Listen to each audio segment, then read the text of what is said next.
घरामध्ये अस्वस्थ वाटत असेल, मुंग्या वारंवार निघत असतील, खूप झुरळं घरामध्ये होत असतील, ढेकणांचं प्रमाण वाढलं असेल, भीती वाटते घरामध्ये, असं निगेटिव्ह वाटतं किंवा असं वाटतं की काहीतरी आहे पण जाणवतंय पण कळत नाहीये, अशा वेळेला काय करायचं, एक सोपा उपाय सांगते. गुप्त नवरात्र येत आहे 19 तारखेपासून, माघी नवरात्र देवीचं सुरू होत आहे.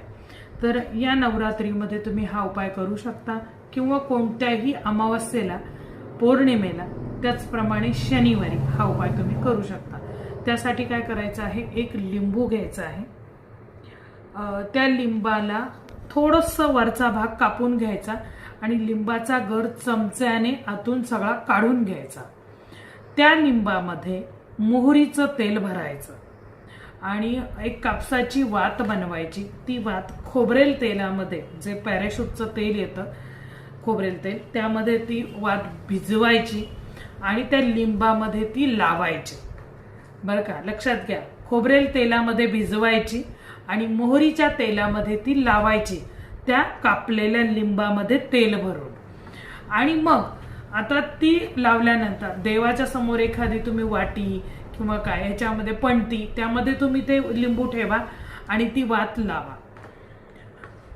ती वात लावल्यानंतर देवी कवच तुम्हाला गुगलवरती मिळेल किंवा तुम्ही जर का माझा टेलिग्रामचा ग्रुप जॉईन केला तर स्तोत्र मंत्र आणि यंत्र नावाचा माझा टेलिग्रामला ग्रुप आहे, पेज आहे, त्यामध्ये तुम्ही जॉईन झालात तर तुम्हाला देवी कवच तिथे मिळेल.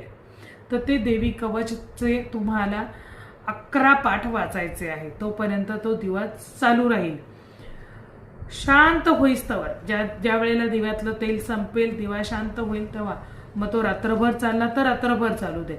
दुसऱ्या दिवशी सकाळी ते लिंबू कुणाच्याही पायदळी पडणार नाही याची खात्री घ्यायची.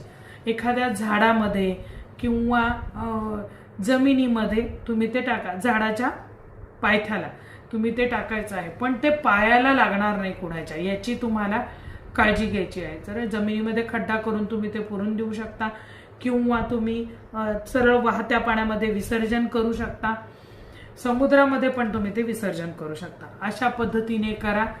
तुम्हाला असलेला त्रास तात्काळ नाहीसा होईल.